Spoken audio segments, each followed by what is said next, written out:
सही से।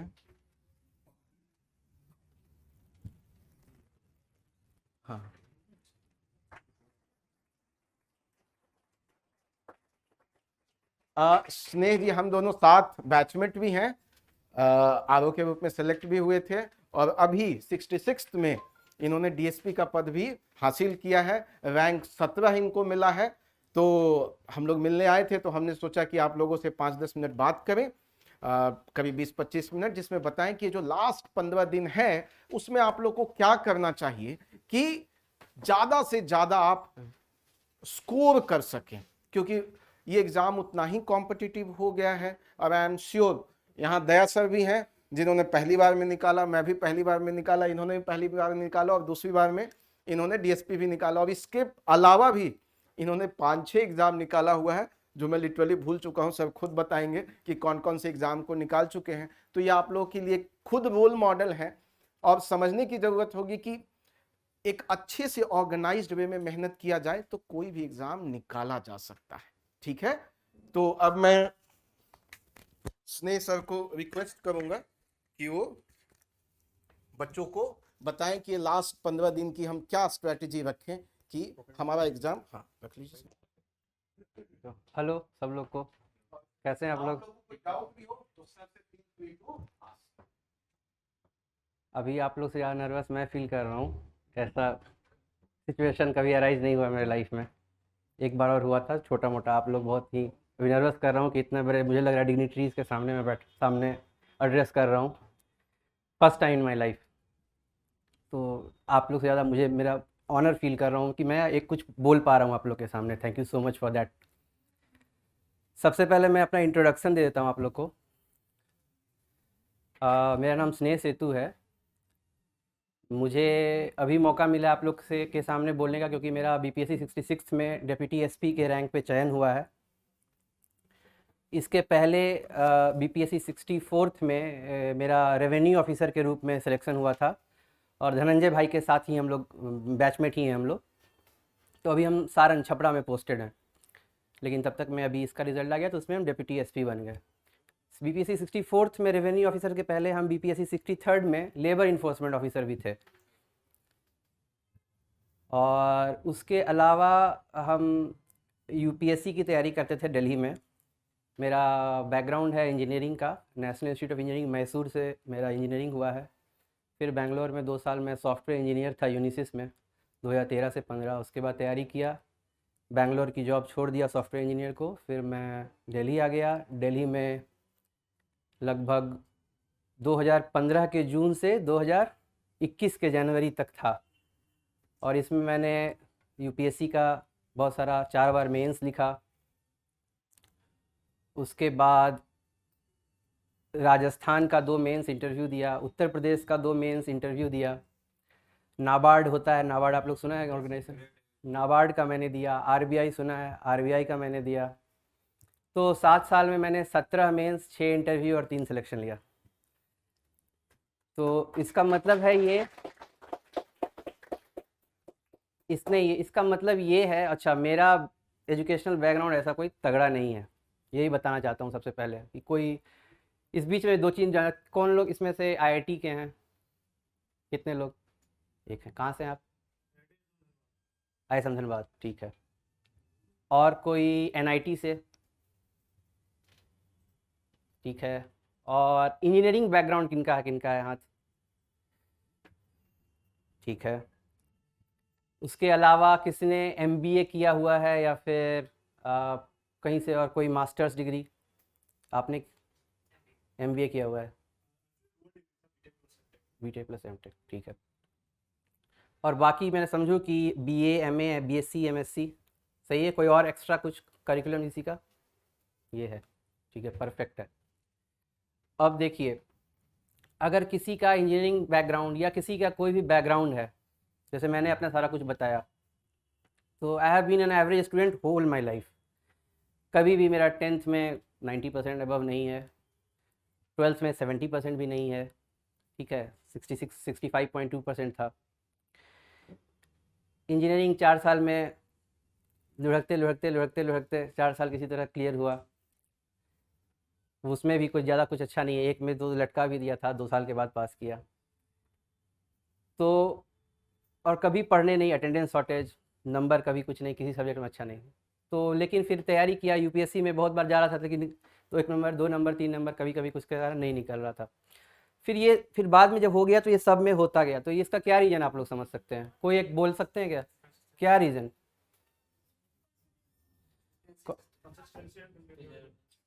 Perseverance, consistency, ठीक है। और अच्छा, नहीं, ठीक है, बहुत अच्छी बात है। परसिवरेंस तो रहना चाहिए, लेकिन उसके पीछे जो बैकअप करेगा आपके परसिवरेंस को, कुछ मोटिव होना चाहिए। सब लोग पढ़ रहा था इंजीनियरिंग, तो हम भी पढ़ने लगे, चलो ठीक है भाई, लेकिन कुछ पता नहीं चलता था क्या करना है। सब लोग तैयारी करता था कि अच्छा अभी गूगल आ रही है, माइक्रोसॉफ्ट आ रही है, फेसबुक आ रही है, मेरे कंपनी में, मेरे कॉलेज में आती थी, इसके लिए पढ़ना है। पहले हमको लगता था, हमको समझ में नहीं आता था क्यों पढ़ता है, क्या करता है, किसके लिए काम करेगा।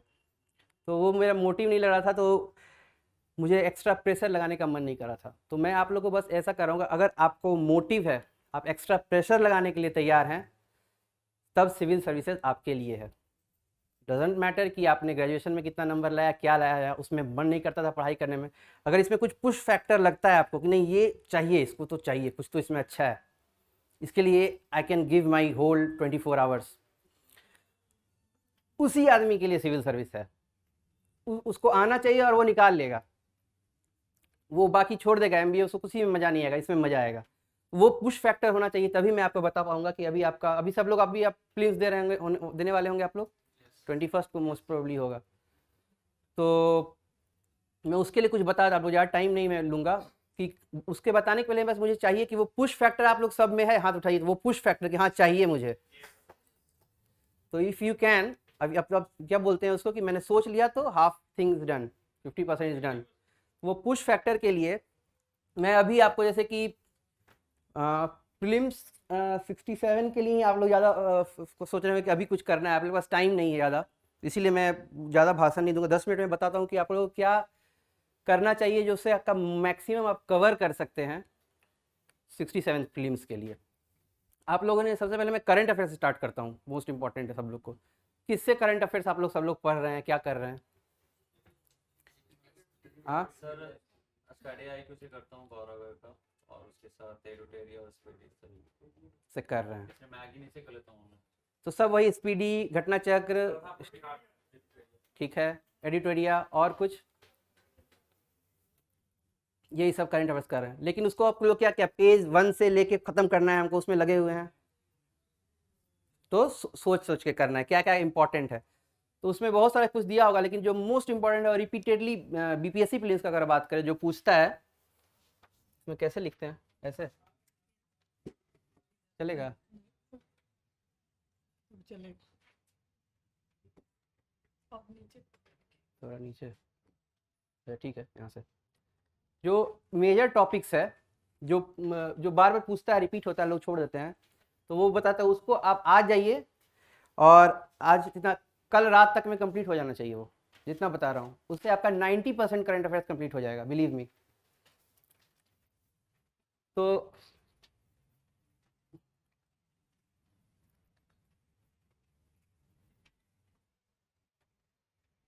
सबसे पहले इन्वायरमेंट का कुछ बात करता हूं मैं। तो कुछ नेशनल पार्क्स होते हैं, वाइल्ड लाइफ सेंचुरीज होती है, रामसार साइट्स होता है,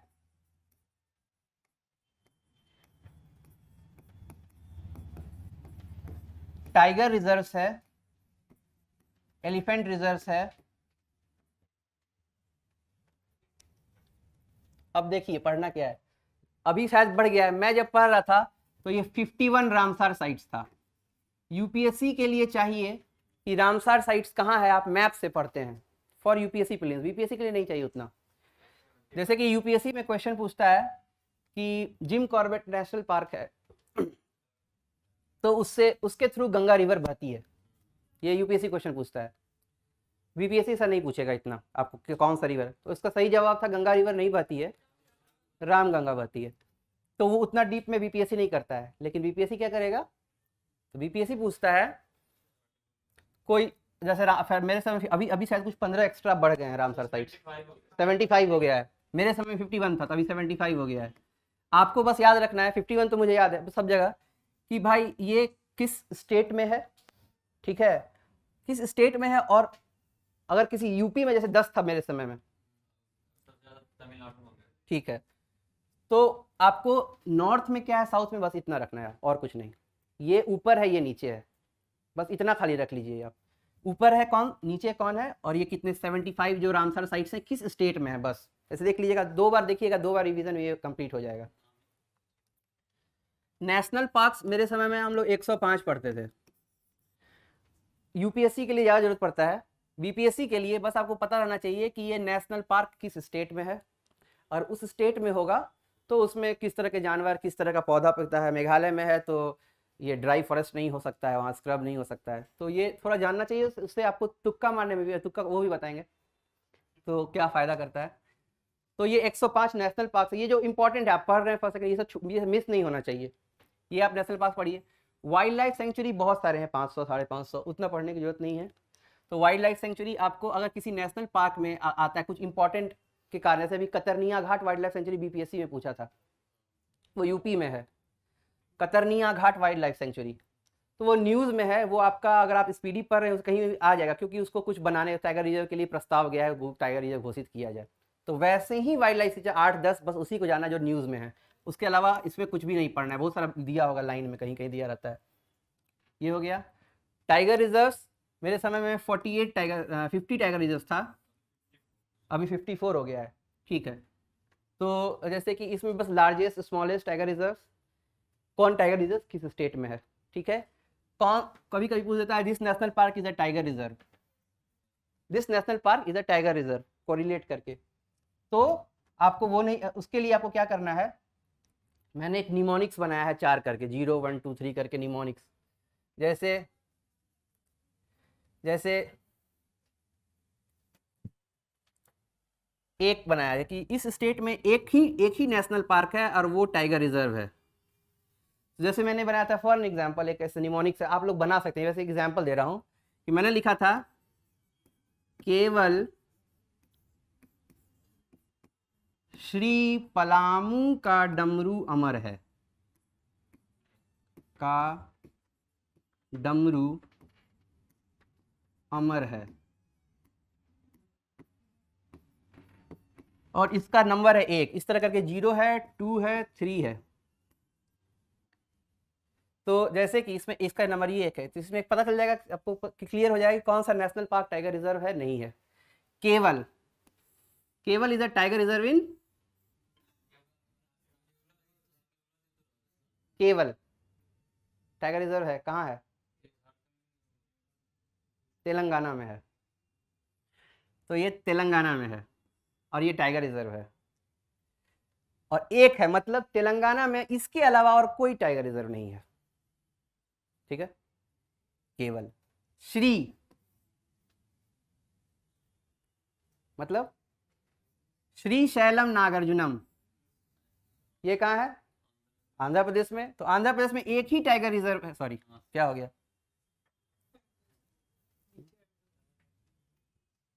क्या कर दें अब इसको।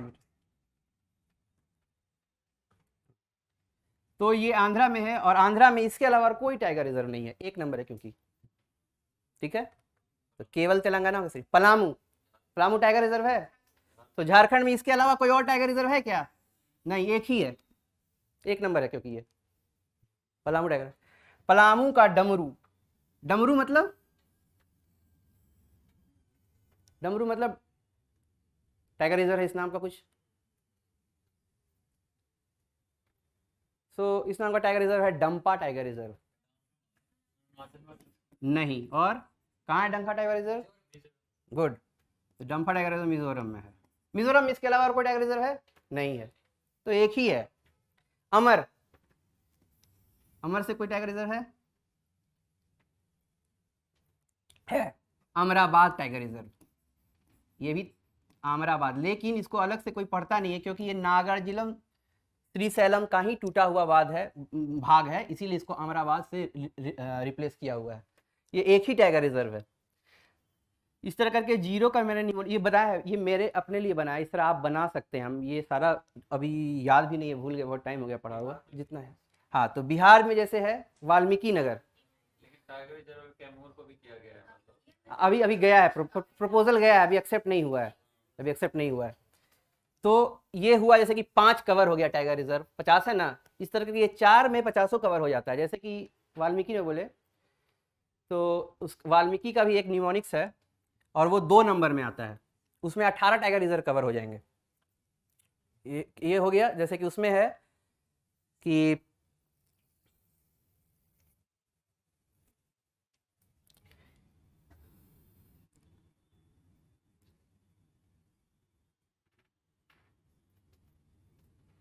वाल्मीकि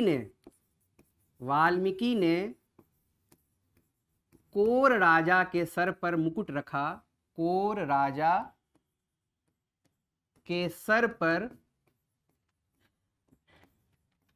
मुकुट रखा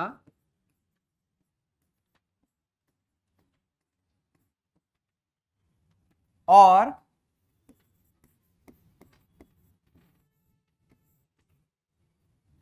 प्रेम से कहा,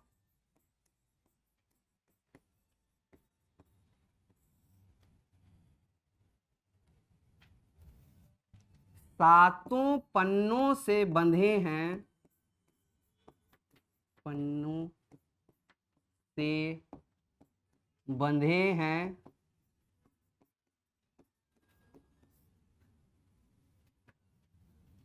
एक दो वर्ड हमको याद नहीं आ रहा है कुछ। तो इसमें होता क्या है कि वाल्मीकि से वाल्मीकि नगर, कोर से जिम कॉर्बेट, राजा से राजा जी टाइगर रिजर्व, सर मतलब Sariska tiger reserve in Rajasthan, मुकुट मतलब मुकुंदरा टाइगर रिजर्व, रखा मतलब रणथंभौर टाइगर रिजर्व, और मतलब Orang tiger reserve in Assam, कहा मतलब काजीरंगा टाइगर रिजर्व, सातु मतलब सतपुरा टाइगर रिजर्व, पन्नू मतलब पन्ना टाइगर रिजर्व, बंधे मतलब बांधवगढ़ टाइगर रिजर्व।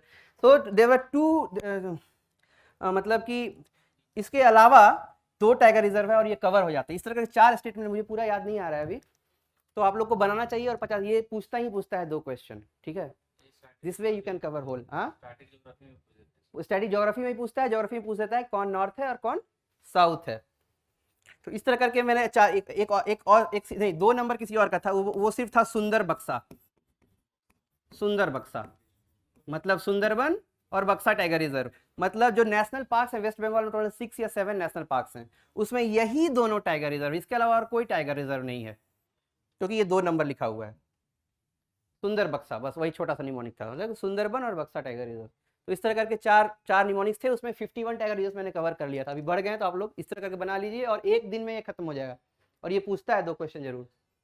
तो इस तरह हो गया। एलिफेंट रिजर्व्स हैं, तो एलिफेंट रिजर्व आप लोग 16 याद कर लीजिए यहाँ पे कि कौन सा कॉरिडोर है, मतलब कि सब सारे जो है ईस्टर्न साइड से सदर्न साइड में ही है, नॉर्थ और वेस्ट में कोई एलिफेंट रिजर्व नहीं है। तो आपको पाथ होना चाहिए कि एलिफेंट किधर से जाता है, कॉरिडोर है, असम है, ऐसे है, कर्नाटक है, ऐसे है। और सबसे ज़्यादा एलिफेंट कहाँ पाए जाते हैं? कर्नाटक, आसाम, कहाँ? कर्नाटका। उसी तरह सबसे ज़्यादा टाइगर कहाँ है? मध्य प्रदेश में है। सबसे बड़ा टाइगर रिजर्व कहाँ है? नहीं, जिम कॉर्बेट नेशनल पार्क जो है वो सबसे बड़ा भी हो गया है, सबसे ज़्यादा डेंसिटी भी हो गया है, और सबसे ज़्यादा मैक्सिमम नंबर ऑफ टाइगर्स भी हो गया है। पहले डेंसिटी में काजीरंगा था, अभी अभी अभी सबसे याद रख लेना है आप लोग कि टाइगर रिजर्व में कुछ भी सबसे ज़्यादा बोले तो जिम कॉर्बेट। नागार्जुना श्रीशैलम सबसे ज़्यादा एरिया है उसका, ठीक है, सबसे ज़्यादा एरिया है। ये 2 चीज़ आप याद रखिए, ये पूछ देता है कभी कभी तो ये काम आएगा। तो ये मेरा कहने का मतलब इन्वायरमेंट इससे करना है फोकस्ड वे में, इस सबको आपको रट लेना, यही पूछता है। रामसर साइट्स कैसे कैसे कर लेना है आप लोग का, ये उसी तरह निमोनिक बना के आप कर सकते हैं, मैंने भी बनाया हुआ था तो याद आता है, यूपीएससी में ज़्यादा फायदा करता है। इसके अलावा इसमें कोई भी कन्फ्यूजन आपको क्या लगता है, इसके अलावा और इन्वायरमेंट में क्या पूछ सकता है, क्या पूछता है? रिसेंट डेवलपमेंट, रिसेंट तो वो करंट अफेयर्स में कवर होगा, तो उसको इन्वायरमेंट से आप हटा दीजिए, ये स्टैटिक इन्वायरमेंट है और ये आता ही है, ठीक है। हाँ, बर्ड सेंचुरी बताते हैं, एनएच, हाँ नहीं नेशनल हाईवे नहीं पूछता है, नेशनल हाईवे वो बिहार का करंट अफेयर्स में आएगा, वो अलग से बताऊंगा। वो इसमें नहीं आएगा। फॉरेस्ट कवर वो बताऊंगा मैं। फॉरेस्ट कवर हुआ और बर्ड सेंचुरी, दो चीज बोला आपने भैया, इसको मिटा दीजिए इरेजर। ऐसे हो रहा है, मिट रहा है। अच्छा, तो बर्ड सेंचुरी का एक रामबाण इलाज है। मेरे सर, हम लोग सब्बीर सर पढ़ाते थे, कोई भी वेटलैंड से भींगा हुआ जगह वो that is a bird sanctuary. ठीक है, रंगानाथिट्टू बर्ड सेंचुरी कर्नाटक, कहीं भी भींगा हुआ, मेरे घर के पास बहुत पानी है, that is a bird sanctuary. तो उसको हाँ ही करना है। उसी बात पे बर्ड सेंचुरी कवर हो गया। कहीं भी पूछा जाए this is a bird sanctuary, उसको हाँ ही मारना है, yes this is a bird sanctuary. हमने देखा है बर्ड है वहाँ, सेंचुरी को किया। ठीक है, कहीं भी वेटलैंड्स हो, वेटलैंड्स जहाँ पे भी हो, थोड़ा सा पानी पड़ा हो, that is a bird sanctuary, मार देना है उसको। अच्छा, उसके बाद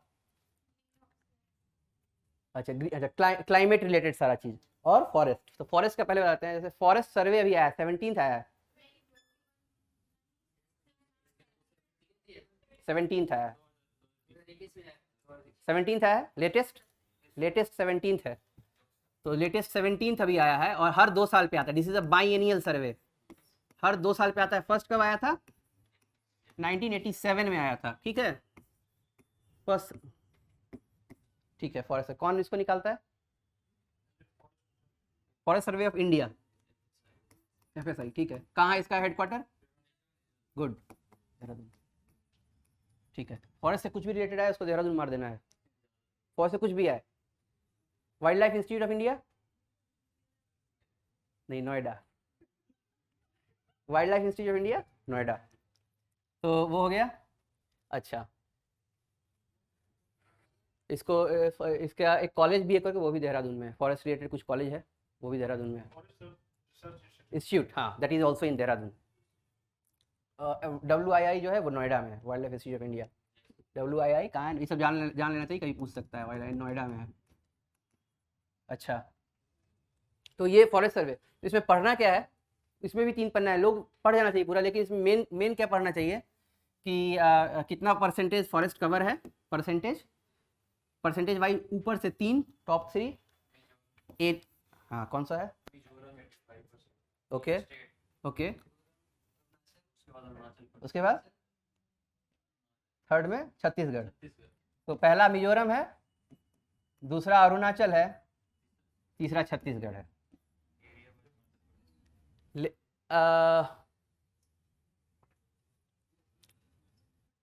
परसेंटेज वाइज यूनियन टेरिटरी अगर बात कर दे तो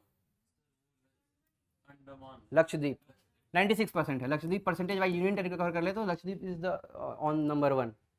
तो ऐसे तो परसेंटेज वाइज करना है, स्टेट यूटी मिलाकर। एरिया वाइज करना है, मध्य प्रदेश होगा यहाँ पे, सॉरी, उसके बाद छत्तीसगढ़ होगा। नहीं, मध्य प्रदेश, अरुणाचल, फिर छत्तीसगढ़ होगा इस वाले में। Area wise, sorry, area wise. ठीक है, area wise, sorry, percentage wise देखना है, एरिया वाइज देखना है। उसके बाद फॉरेस्ट में बोलता है कि कहाँ घटा और कहाँ बढ़ा। इस बार शायद आंध्र प्रदेश में घटा है, बढ़ा है। घटा कहाँ है? नॉर्थ ईस्ट में, अरुणाचल में घटा है और बढ़ा है। तो कहाँ घटा है कहाँ बढ़ा, ये 2 चीज देख लिए। उसके बाद मैंग्रोव कवर देख लीजिए कितना है, शायद 5000 स्क्वायर किलोमीटर है, 4998 5। तो मैंग्रोव्स का एरिया इंडिया में 5000 स्क्वायर किलोमीटर के आसपास है। ठीक है, ये देख लेना है। सबसे ज्यादा कहाँ है? वेस्ट बंगाल में, ऐसे देख लेना है। उसके बाद कहाँ है? गुजरात में है, उसके बाद अंडमान में है, उसके बाद उड़ीसा में है। ये 4 है।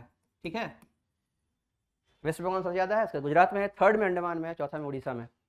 तो ये जैसे देख लिए मैंग्रोव्स कहाँ कवर कर रहा है। अच्छा, इसको बिहार के पर्सपेक्टिव में क्या पता, बिहार का परसेंटेज एरिया आपको एग्जैक्ट फिगर याद है, उसी से बात आती है। एग्जैक्ट फिगर याद होना चाहिए आपको। Tree cover plus forest cover और फॉरेस्ट एरिया। तो इसमें एक लोग को डाउट होता है, आपने जो पढ़ा है उसको ऑथेंटिक जगह से पढ़िए। एक आता है wiienvis.com वेबसाइट है, वहाँ पे ऑथेंटिक इन्फॉर्मेशन सरकार की रहती है। wiienvis.com या इसके साथ भी कुछ एक्सटेंशन होगा। This is the authentic website जहाँ पे सारा फॉरेस्ट इन्वायरमेंट रिलेटेड डेटा, इसको BPSC किसी क्वेश्चन को गलत कहती है, इसको गलत नहीं करेगी, उसका आंसर गलत हो जाएगा। ठीक है, this is the official website. तो करना क्या है, इसी से एग्जैक्ट से आप लोग का एक टिप दे देते हैं कि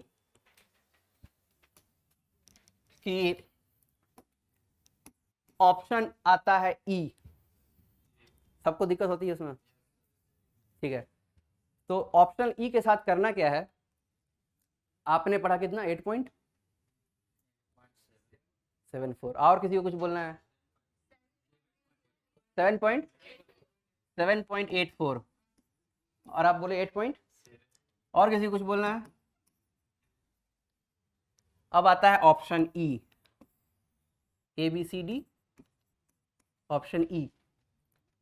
इसमें मान लीजिए लिखा हुआ है कि forest cover of Bihar is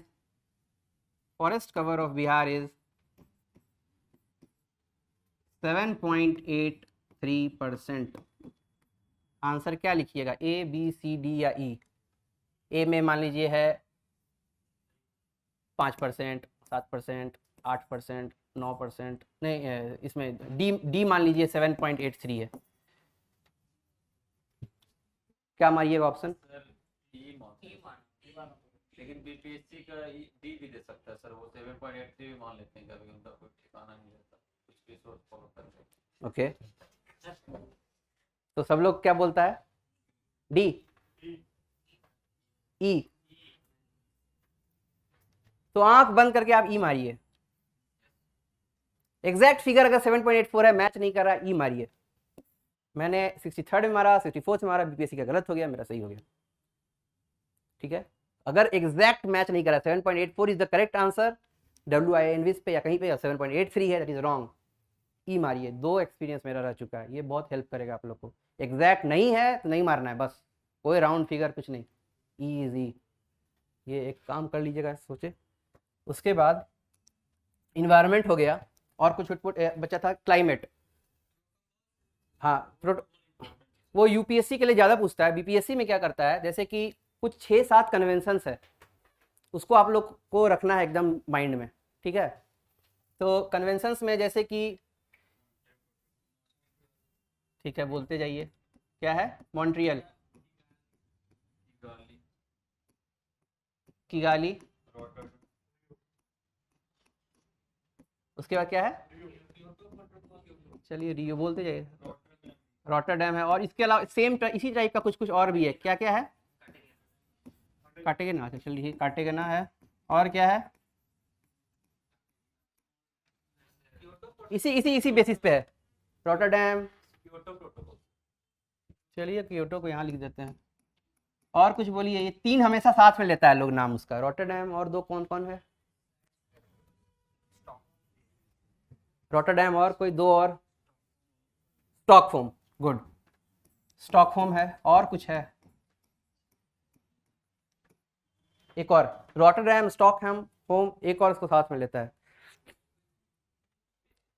basal convention का कुछ है, बेसल है, तो ये 3 का साथ में लेता है नाम। उसके अलावा भी कुछ है, और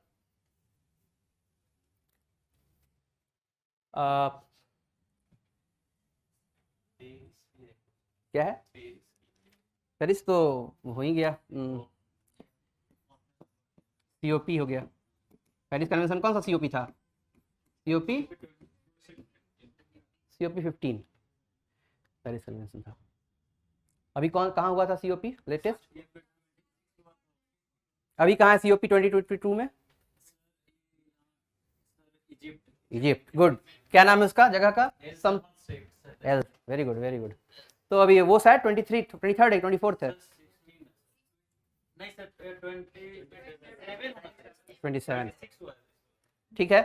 26 कहाँ हुआ था, लंदन, ग्लासगो कहाँ है, स्कॉटलैंड, हाँ यूके में ही है। United kingdom of great Britain, United kingdom great Britain क्या सब आता है, सर एक नॉर्दर्न आयरलैंड आ जाता है, नॉर्दर्न आयरलैंड आता है, इंग्लैंड आता है, और स्कॉटलैंड आता है, वेल्स आता है, वेल्स आता है। ठीक है, तो ये कन्वेंशन आप देख लीजिए, आपको रहना चाहिए। जैसे कि 2000 में आया था, 2003 में इनफोर्स हुआ था, वो भी याद रख लीजिए। बेसल कन्वेंशन, तो रॉटरडैम क्या है, हैजार्डस सब्सटेंसेस के लिए कौन सा है, और पीओ ऑर्गेनिक पीओपी के लिए कौन सा है? तो ऐसे अच्छा, किगाली में बस इंडिया, किगाली में 3 ग्रुप बना हुआ है, ठीक है, ए बी सी या जो भी ग्रुप है किगाली में। तो आप देख लीजिए किगाली कब इन्फोर्स होगा इंडिया के लिए, और कब होगा इन्फोर्स इंडिया के लिए, कब से इंडिया को रोकना है, जीरो कम से नेट जीरो करना है, वो आप इंडिया का देख लीजिए।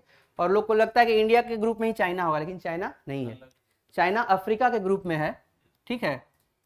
यूएस का अलग ग्रुप है, चाइना का अफ्रीका के साथ है, और इंडिया अलग ग्रुप है, 3 ग्रुप है, चाइना के साथ नहीं इंडिया। तो इंडिया ग्रुप में इस इंडिया ग्रुप वाले को कब से बंद करना है कार्बन एमिशन, और क्या ये किगाली किस चीज के लिए है, कौन सा एमिशन को रोकने के लिए?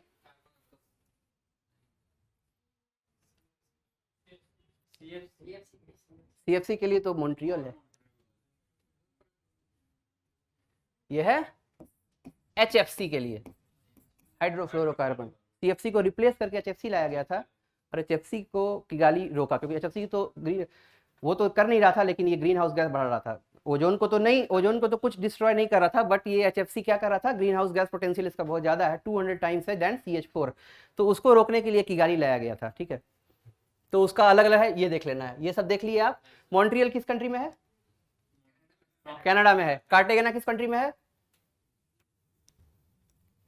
कार्टेगेना ब्राजील में है, ठीक है। ये बेसिक चीज जानना है, ठीक है, ये प्लेस सब। तो इस तरह के कन्वेंशन आपको कर लेना है बस, इससे ज्यादा नहीं, बीपीएससी का उतना लिमिट नहीं है, इससे ज्यादा नहीं पूछेगा, ठीक है।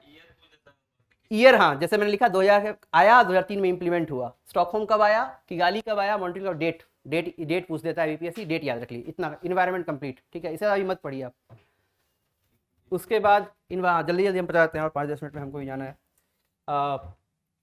इन्वायरमेंट के बाद पॉलिटी में, अच्छा एक पॉलिटी के अलावा अभी 2 क्वेश्चन क्या करता है, ये आप जल्दी से अभी जाइएगा और पढ़ लीजिएगा, रट लीजिएगा।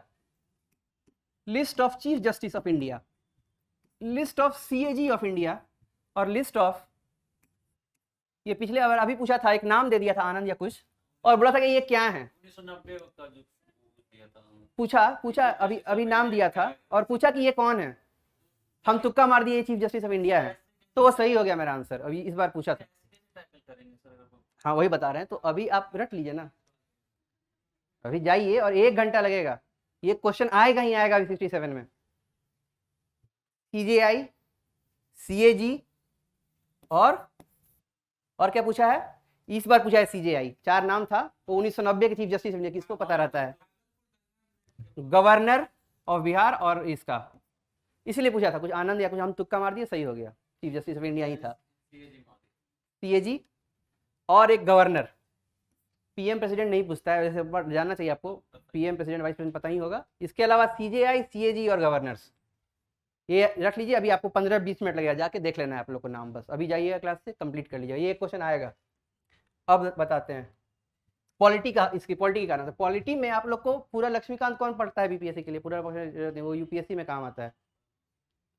तो पढ़ना क्या है, चैप्टर 2 क्या है, मेकिंग ऑफ कॉन्स्टिट्यूशन, लक्ष्मीकांत का, ठीक है। तो उसमें आपको डेट्स पढ़ लेना है कि कितने जून फ्लैग कब अडॉप्ट हुआ था इंडिया में,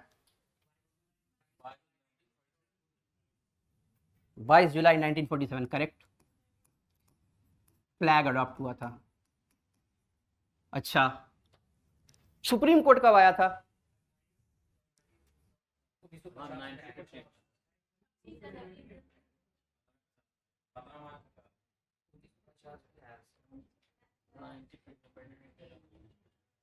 तो ये सब देखना है, डेट पूछ देता है बीपीएससी, 2 क्वेश्चन पूछ देता है। तो सुप्रीम कोर्ट आया था 25 जनवरी 1950, सॉरी काट रहे हैं, बाद में पता चलेगा, 1950, 25 जनवरी। पूछता है क्या कौन कौन सा ऑर्गेनाइजेशन 26 जनवरी 1950 के पहले आ चुका था। तो सुप्रीम कोर्ट हम लोग का 26 जनवरी के पहले आ चुका था, 25 जनवरी 1950। फ्लैग हो गया, उसके बाद और कुछ क्या पूछ देता है, नेशनल एंथम, नेशनल सॉन्ग क्या है, पता है सबको, क्या है डेट, ठीक, 24 जनवरी, ठीक है। तो ये डेट्स इंपॉर्टेंट है, आपको पढ़ लेना है, ये पूछता है। उसके बाद एक चैप्टर दिया होगा interim presidents, interim prime ministers, interim government 1946 का। उस 1946 में जो 14 लोग हैं वो क्या क्या पोर्टफोलियो होल्ड किए हुए थे उसको आप पढ़ लीजिए। अब्दुल रब निस्तार क्या किए थे? लेबर, क्या लेबर जगजीवन राम थे। अब्दुल रब निस्तार एयरवेज। तो इस तरह करके थे वो उस इंटरिम का। और जो फर्स्ट गवर्नमेंट हुआ था उसके, उसमें 6 लोग डिफर करते हैं इंटरिम से, उसको रख लीजिए आप, ठीक है। वो 2 लिस्ट आपको पढ़ना है। चैप्टर 2 पढ़ना है, चैप्टर 3 पढ़ना है, चैप्टर 4 पढ़ना है। चैप्टर 4 प्रीएम्बल है, ठीक है। चैप्टर 4 पढ़ना है। उसके बाद चैप्टर 5 में आता है यूनियन एंड टेरिटरीज कैसे कैसे बना। तो वो उसका बस देख लेना है आपको डेट कि 15वां स्टेट कौन सा, 16वां स्टेट कौन था। नागालैंड शायद 16वां था, 15वां महाराष्ट्र गुजरात था, 17वां कौन था। बस वो 15 से 20 तक आपको देख लेना है स्टेट। उससे ज़्यादा कुछ नहीं पढ़ना, जो हम बोले वही देखना है बस। वो अभी टाइम नहीं है आपका। ये हो गया।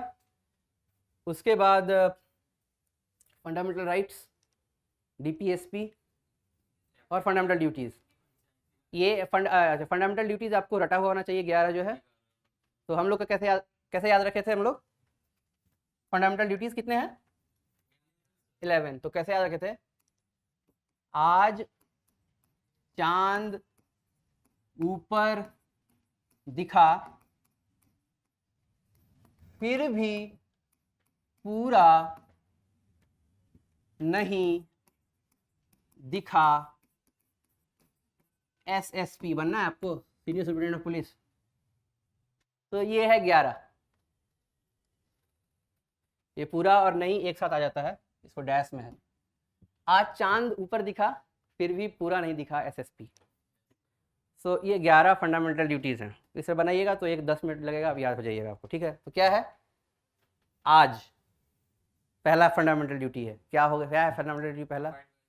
Abide by the constitution and its law and respect the flag, anthem and its constitution.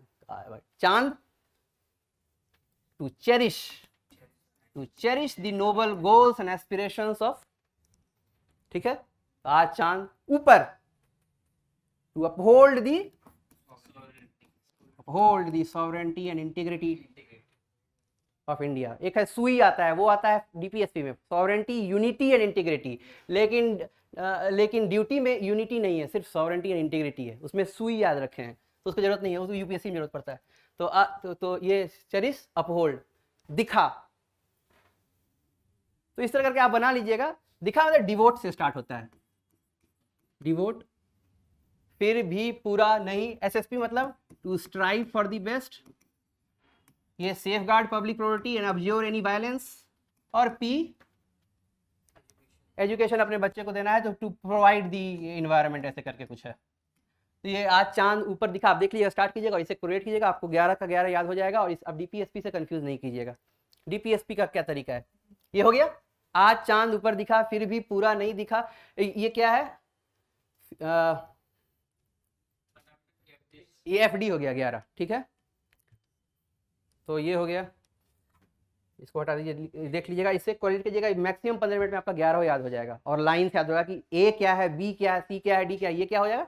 I, last वाला, ठीक है। A B C D E F G, J होता है 10, आई 11, आई जे के हो जाएगा। तो इस तरह से कोरिलेट करके 15 मिनट में ये याद हो जाएगा। इससे पूछता है यूपीएससी में, जनरली पूछता है दिस इज डीपीएसपी और this is fundamental duty, confuse कर देता है। एक हाँ, कौन सा एफडी है। तो एक कंफ्यूजन वाला आता है कि to preserve the natural heritage and protect the wildlife forests, वो दोनों में है, डीपीएसपी में भी है, फंडामेंटल ड्यूटीज में भी है। लेकिन उसमें पूरा है, जो ड्यूटी है उसमें पूरा है। उसमें आपको फॉरेस्ट भी प्रिजर्व करना है, वाइल्ड लाइफ भी, लेक्स है उसमें, रिवर्स लेक्स है। लेकिन डीपीएसपी में लेक्स नहीं है। उसको हम याद किए फ्यू से, FEW, forest, environment and wild life. Few है भी, डीपीएसपी फ्यू है भी, लेकिन फंडामेंटल ड्यूटी बहुत ड्यूटी करना पड़ता है भाई, इसलिए फ्यू नहीं है। उसमें लेक्स भी आ जाता है, नेचुरल इन्वायरमेंट भी आ जाता है, दैट इज वाई, ठीक है। एक ही डिफरेंस है। तो इस तरह करके आपको याद रखना है, डीपीएसपी और फंडामेंटल राइट्स। तो इस तरह आप याद कर लीजिएगा। उसके बाद ये चैप्टर्स हो जाएगा। मेन चैप्टर्स के बाद जो आता है, जो सेंट्रल गवर्नमेंट का कितने से कितने आर्टिकल में है, 51 टू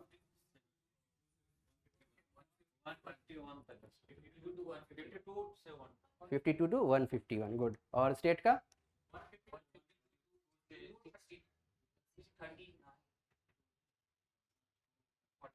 सो 152 टू 237, ठीक है। स्टेट का है 152 टू 237, 238 को डिलीट कर दिया गया है, ठीक है। उसका 239 से स्टार्ट होता है, वो है यूनियन टेरिटरीज, ठीक है। तो आपको सब कुछ याद नहीं रखना है, आपको याद रखना है president.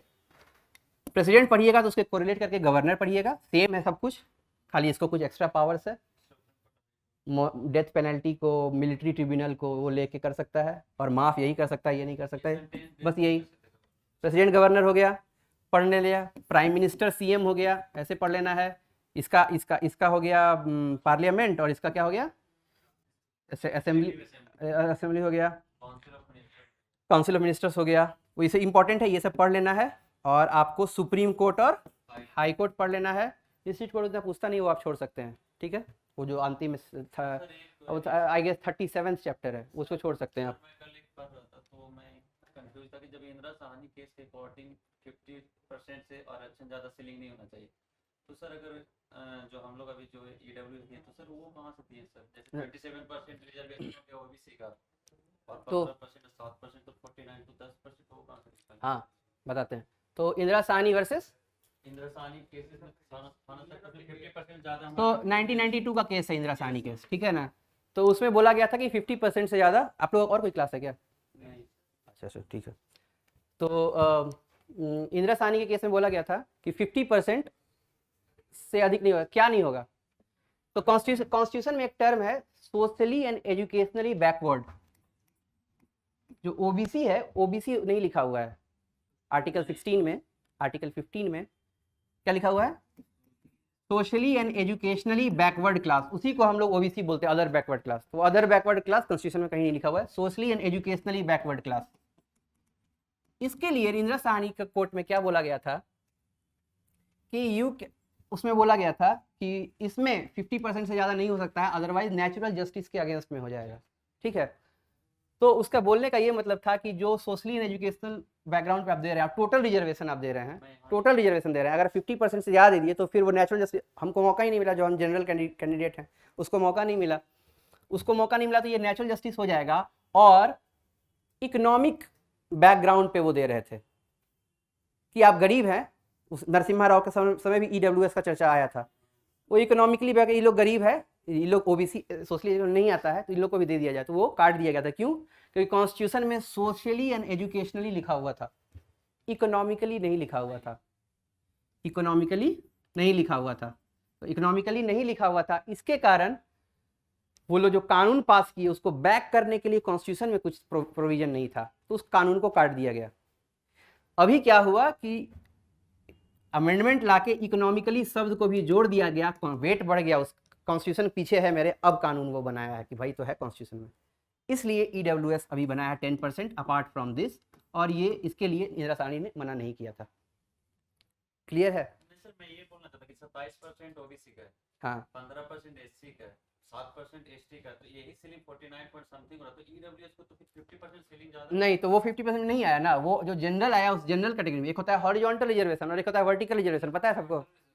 This is horizontal reservation, vertical reservation ये नहीं है, ठीक है। तो हॉरिजॉन्टल में होता है कि अब जो है उसके अंदर हम बना रहे हैं, जो गरीब है उसको दे रहे हैं, तो ठीक है, उसमें जो गरीब है उसको ज़्यादा प्रेफरेंस देंगे, that is horizontal reservation, that is valid. Vertical reservation above 50% is not valid, ठीक ठीक है। अच्छा अब देखिए, तो हम कुछ बता रहे थे, हम भूल गए। अच्छा, सुप्रीम कोर्ट हाई कोर्ट पढ़ लेना है, और उसके बाद ये पढ़ने के बाद आप थोड़ा सा 15 पढ़ लीजिएगा। पार्ट 15 क्या है? इलेक्शन। इलेक्शन इमरजेंसी कितना है? पार्ट 18 इमरजेंसी इज इन 18, तो ये 15 इलेक्शन पढ़ना है। इमरजेंसी पूछता नहीं है बीपीएससी, टाइम है तो पढ़िए, नहीं तो नहीं पढ़िए, बहुत दिन से नहीं पूछा है, हम पिछले 20 साल का क्वेश्चन बनाया, पूछा ही नहीं है। पढ़ना है तो पढ़ सकते हैं 3 इमरजेंसी, लेकिन अभी टाइम नहीं तो आप छोड़ सकते हैं। 15 पढ़ लीजिए जरूर, ठीक है। 14 क्या है? ट्रिब्यूनल्स। ट्रिब्यूनल्स पढ़ सकते हैं 14 है, लेकिन वो खाली बस उसका हेडिंग देख लीजिए, आर्टिकल देख लीजिए, बुक नहीं पढ़ने का मतलब, जो कॉन्स्टिट्यूशन में क्या लिखा हुआ है बस वो देख लेना है। और 15 हो गया, ये हो गया। अमेंडमेंट देख लेना, अमेंडमेंट कौन सा है? 105। एक 105 सर अभी बैकवर्ड तो दे दिया गया अच्छा अच्छा, तो फिर backward नहीं कौन सा पार्ट में अमेंडमेंट? सर 20 20th पार्ट में कौन सा आर्टिकल है? 368 है। उसमें कितने क्लॉज हैं? 3, 5 है, 2 को कैंसिल कर दिया गया है मिनर्वा मिल्स केस में। और ठीक है, तो 368 पढ़ लेना है, वो हो गया, बस उसको बेयर एक्ट देख लेना है, ठीक है। उसके बाद इतना पॉलिटी आपको कवर, से आप बीपीएससी का लिमिट से बाहर है, ये हो गया। अब पॉलिटी हो गया, इन्वायरमेंट हो गया, और हिस्ट्री पूछता है 25-30 क्वेश्चन, ठीक है। उसमें देखना क्या है, जल्दी जल्दी बताते हैं। 3 चीज होता है, एंशिएंट, मेडिवल और मॉडर्न। पढ़ना क्या है आपको, लूसेंट से सब लोग पढ़ता है, लेकिन उसको पढ़ने जाएगा अभी आपके पास टाइम नहीं है। जो जल्दी देखना है आपको, निकालना है एग्जाम पीटी। एंशिएंट में पढ़ना है बुद्धा, एंशिएंट में पढ़ना है और महावीर जैनिज्म। महाजनपदास कितने थे? 16। क्या क्या थे? तो उसका रटने का तरीका है, काम VGP, काम VGPSC, ये BPSC नहीं है, GPSC, ठीक है। सो के से कम्भोजा, के से और भी कुछ होता है, होगा कौशल, काशी, ए से अस्मक, एम से मल्ल मगध, सी से चेदी, जी से गांधार, पी से पंचाल, एस से सुरसेना।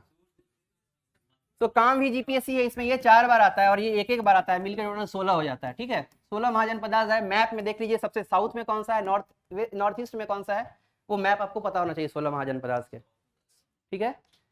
तो ये हो जाएगा महाजनपदास, बुद्धा हम डिलीट कर दिए, महाजनपदास, बुद्धा, महावीर, जैन वाला हो गया, और मौर्यकाल जितना भी है, मौर्यकाल हो गया, गुप्ताज हो गया। उसमें एक हर्षा का इंपॉर्टेंट है, इसीलिए क्योंकि उसको बुद्धा ट्री कौन काटा था? Shashank of God, Shashank of God. तो वो पूछता है, 3 बार पूछ चुका है, पिछले हम 12 साल का क्वेश्चन बनाए उसमें, उसको पढ़ लीजिए, ठीक है। उसके बाद तो एंशिएंट में इस पे ध्यान देना है। किंगडम्स में सतवाहनाज ये वो करके आपको उसमें दिया हुआ है, जल्दी से पढ़ लेना है। हम मेरे पास नोट्स है, वो होगा कभी हम दूसरे क्लास में आएंगे तो शेयर करेंगे। उसके बाद दुनिया का कोई एग्जाम नहीं पूछ सकता है, वो 11-12 का NCERT का जिस्ट है मेरे पास, बहुत अच्छे से उसे बाहर कभी नहीं पढ़ने का जरूरत है। अभी मेरे पास टाइम नहीं है, हम दूसरे क्लास में आएंगे, अच्छे से वो शेयर कर देंगे पूरा। आपको कभी भी लूसेंट और 11-12 का NCERT पढ़ने की जरूरत नहीं है, वो book that is more than sufficient. उसके बाहर UPSC की औकात नहीं है पूछने का कोई भी डेटा, ठीक है, वो हम शेयर कर देंगे पक्का। और ये हो गया। मेडिवल के लिए भी इस तरह आ जाएगा। मेडिवल में मेनली देख लेना है मुगल पेंटिंग्स और डेटा सब मुगल का, औरंगजेब क्या बजाते थे, तो इस तरह करके जो बीना बजाते थे, ठीक है। तो इस तरह करके कुछ कुछ चीज़ें इंपॉर्टेंट है कि कल्चर ओरिएंटेड है, तो वो आपको पता करना चाहिए, पूछना चाहिए। और हाँ, दिल्ली सल्तनत है मेडिवल। और मॉडर्न में जो 85 से आप 1947 तक पढ़िए, 1885 से 1947 तक, और उसके पहले का पढ़ना है तो क्या 4 चीज पढ़ना है, जो जितने रिबेलियंस हैं। चुआर अपराइजिंग कब हुआ था? चुआर अपराइजिंग ये पूछता रहता है हमेशा, 3 बार पूछ चुका है। सन्यासी रिबेलियन,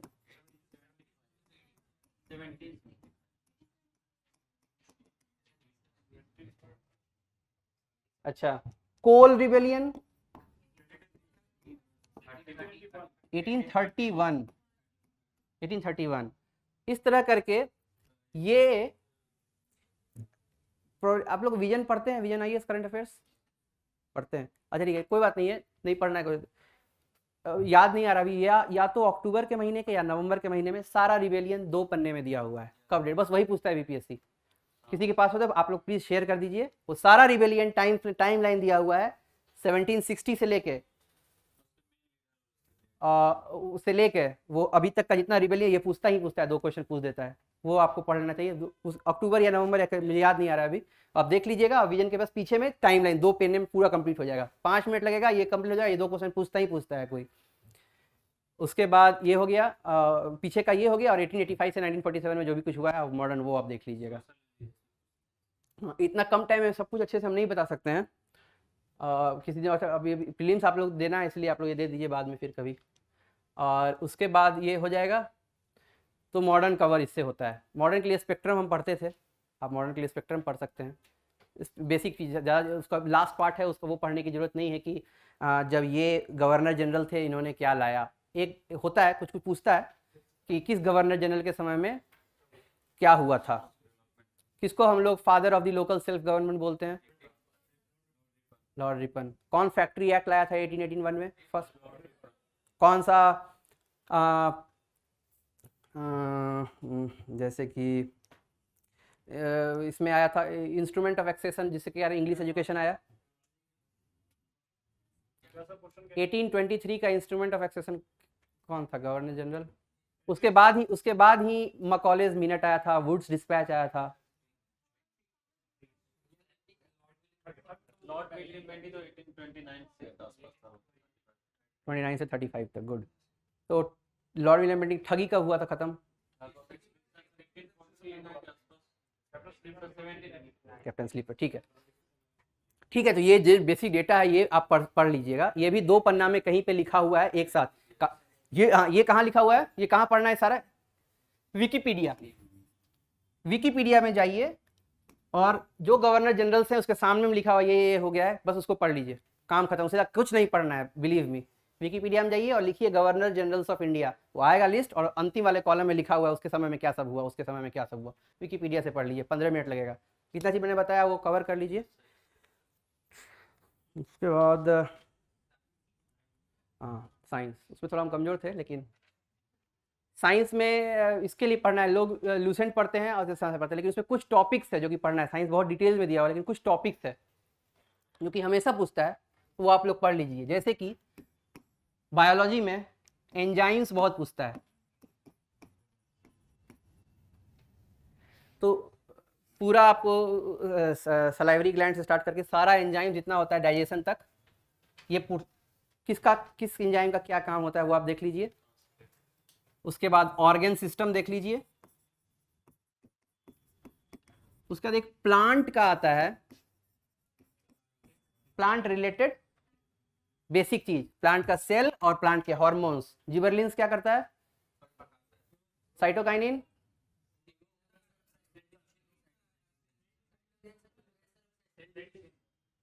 करता है, ठीक है, दोनों ग्रोथ का ही हार्मोन्स है। तो 5 हार्मोन्स हैं, ठीक है, पता है सबको, 5 हार्मोन्स हैं, वो हमेशा पूछता है, वो पढ़ लेना है। और उसके बाद ये पढ़ के सेल का स्ट्रक्चर, खाली सेल का वैक्यूल्स, ये वो माइटोकॉन्ड्रिया, ये पढ़ लेना है इसका, बस, इससे ज़्यादा कुछ नहीं पढ़ना है। और बायो में हो गया ये। केमिस्ट्री में पूछता है मेटल्स एंड कंपाउंड्स, और उसका क्या, जैसे कि पूछता है ब्लू कलर किसका है, कॉपर सल्फेट का क्या कलर होता है, स्ट्रोंशियम का कौन सा कलर होता है, बेरियम, ठीक है। तो ये कलर पूछता है, और उसका कभी कभी ये पूछ देता है .2H2O है कि .10H2 है, जिप्सम कि वो क्वेश्चन भी पूछा है, 2 बार पूछा है। जिप्सम .2H2 है कि प्लास्टर ऑफ पेरिस, और जिप्सम में क्या डिफरेंस है, तो ये पता रहना चाहिए, ये पूछ देता है 2-3 क्वेश्चन, ठीक है, केमिस्ट्री का। और फिजिक्स में हम थोड़ा जल्दी करते हैं, हम डिटेल में बताएंगे तो हम बहुत देर तक बताएंगे, लेकिन अभी टाइम भी नहीं है और हमको भी कहीं जाना है, तो ये तो हाँ, बस 5 मिनट में हम खत्म कर देंगे। ये जो है फिजिक्स में लाइट साउंड और क्या, मतलब वो एसआई यूनिट ऑफ मेजरमेंट पूछते हैं, हीट से वैसा नहीं, एसआई यूनिट पूछते हैं, तो एसआई यूनिट आप सबका पढ़ लीजिए। वेव्स पूछते हैं, तो उसी में आ गया, इलेक्ट्रोमैग्नेटिक वेव्स पूछता है, तो आप उसका फ्रीक्वेंसी देख लीजिए। विजिबल लाइट का कितना है,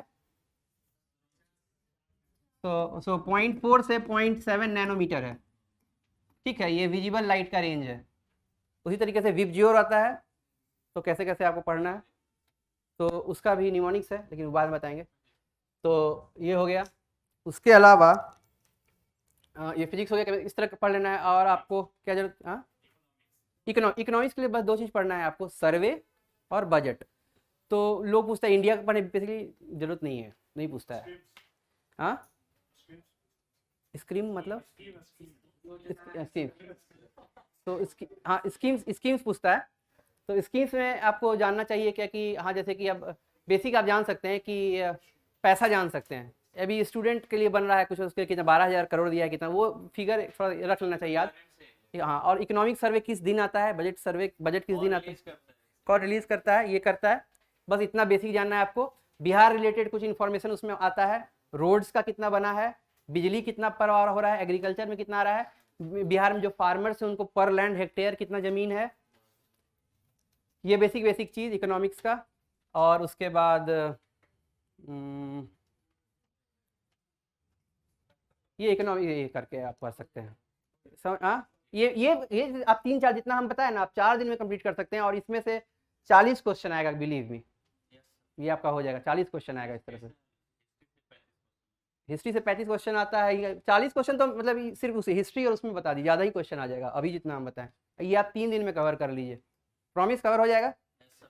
तो हम फिर क्लास, आप लोग को प्रीलिम्स दे दीजिए, फिर हम कभी आएंगे क्लास लेने के, अभी सोच रहे हैं क्लास कुछ पढ़ाने के लिए। हाँ, नहीं, मेरी ज्वाइनिंग अभी टाइम है 1.5-2 महीने टाइम है ज्वाइनिंग में, 2 महीने से ज़्यादा भी लग सकता है, लेकिन मोस्ट प्रोबेबली 1.5 से 2 महीने टाइम है अभी ज्वाइनिंग में। तब तक हम छपरा में पोस्टेड हैं VCO। मेरा ज्योग्राफी ऑप्शनल है। कितने लोग का ज्योग्राफी? Good good. नहीं तो बाकी और का क्या क्या क्या सब है? History, LSW। हाँ, ज्योग्राफी के बारे में बता देना सर। ठीक है, हम ज्योग्राफी के बारे में मेरे पास नोट्स है, उसके बाहर कुछ नहीं पढ़ना है। जो डेविस पेंक है, जो भी, हम सारा नोट शेयर कर देंगे। और एक चीज़ बिलीव कीजिए, जो हम नोट शेयर करेंगे उसके बाहर नहीं आएगा, गारंटीड मेरी है, गारंटी, उसके बाहर नहीं आएगा, तो जरूर कर देंगे हम, जरूर ज्योग्राफी में।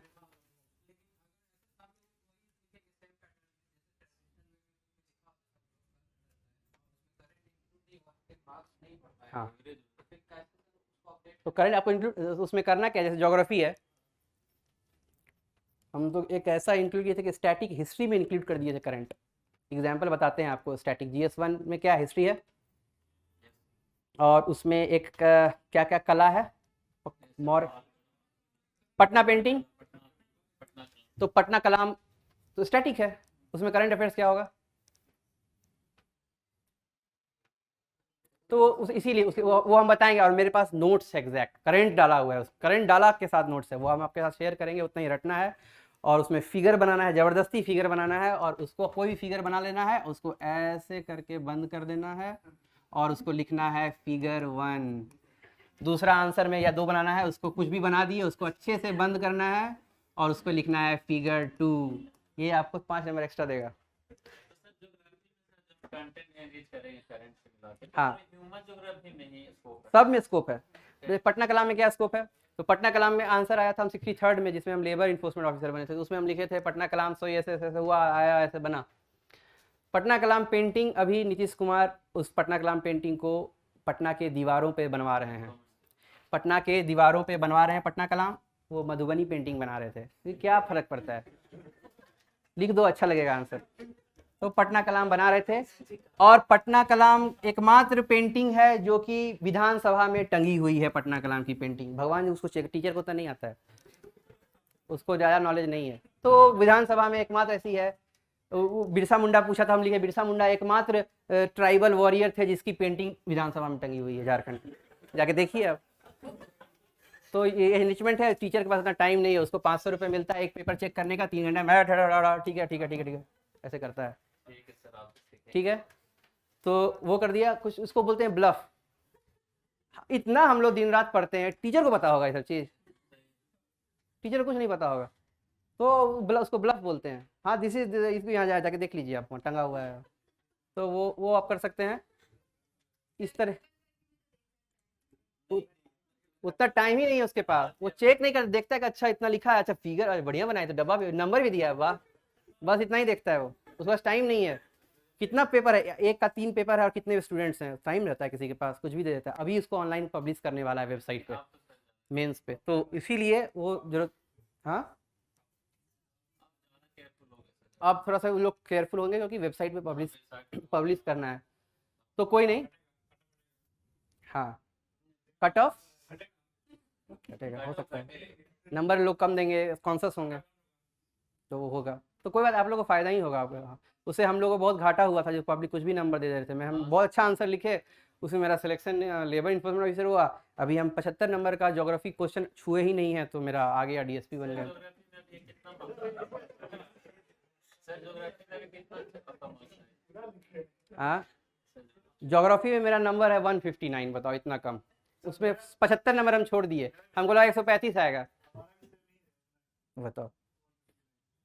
तो फिर GS1 सब में GS1 194 184 ऐसे करके आया है। तो ऑप्शन हम जो हम बोला कि फिर इस बार कुछ वीडियो सीओ बना देगा। पेपर 1 में 194 था, पेपर 2 में भी ठीक था, एक हो गया। इंटरव्यू में मेरा हाईएस्ट 90 नंबर है, रैंक 1 को भी 77 ही है। तो सबसे आगे ज्योग्राफी हम छूट गया था। तो ऐसे आपने बोला करंट, तो इस तरह करंट डालते हैं, कोई चेक नहीं कर सकता, करंट का न्यूज़ है भाई। तो ये करंट डालना है, ब्लफ, लेकिन ब्लफ प्रैक्टिकली काउंटेबल ब्लफ होना चाहिए, ऐसा नहीं कि एक बार खराब चला गया इंप्रेशन फिर चला गया, ऐसा ब्लफ होना चाहिए कि उसको नहीं पता है। हाँ हाँ, नहीं तो ऐसा ब्लफ कीजिए, वो सही है। हाँ, दीवार पे पेंटिंग करवा रहे हैं, हाँ उस दीवार पे नहीं, मेरे घर के बगल में दीवार जितना है सब पे करवाएं, देख लीजिए, तो हो गया, वो आप ब्लफ खेल सकते हैं। तो इस तरह करके आपको कंप्लीट हो जाएगा सारा कुछ। और हम लोग फिर आएंगे कभी, हम एक क्लास कोशिश करेंगे, जब तक मेरा ज्वाइनिंग नहीं हो या ज्वाइनिंग के बाद भी कुछ हो समय मिलेगा, तो हम पॉलिटी या कुछ करंट अफेयर्स अभी धनंजय भाई से डिस्कस कर रहे हैं क्या हम पढ़ा सकते हैं, क्योंकि अभी मेरे पास है, हम फिर धीरे धीरे भूल जाएंगे, फिर जॉब में आ जाएंगे। ये सब जॉब में मन नहीं था हमको, तो इतना हम किए नहीं, पढ़ाई करते रहे। अभी लास्ट मंथ तक पढ़ाई किए, इनफैक्ट 67 भी हम दिए थे, बहुत नंबर आ रहा था, पेपर लीक हो गया, 122 नंबर हमको आ रहा था, पेपर लीक हो गया। तो तब तक में रिजल्ट आ गया, तो खैर ठीक है, अब नहीं देना। तो हाँ, अब नहीं दे रहे हैं, तो यही है। और हम अभी क्लास करेंगे, आप लोग ऑल द बेस्ट इसके लिए, 21 को है, तो फिर मिलते हैं तब कभी। Thank you so much.